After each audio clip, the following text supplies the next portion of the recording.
biashara na familia. Naam. Msingi wa biashara ni familia. Kuliko uwe na familia mbovu, ni afadhali usiwe na familia. Ukiwa na familia supportive, kama una ndoto, nazungumza na wenye ndoto, kipindi hiki ni kwa ajili ya wenye ndoto kubwa. Wanaotafuta tu watu kuzaa nao. Nyinyi fanyeni mnachojisikia.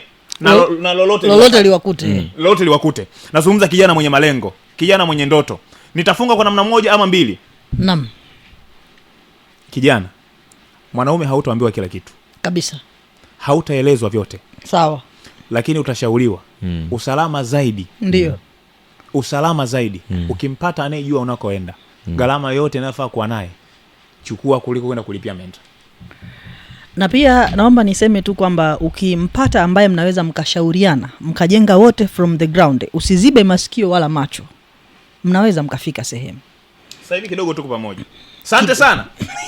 Hii ni hekima ya mfumo. Lakini pia kwa kumalizia, ukimpata single mothers ambaye anaweza kana msimamo na wewe na akakuelewa, akazingatia kile ambacho wewe unakitaka kwake, mchukue huyo dada.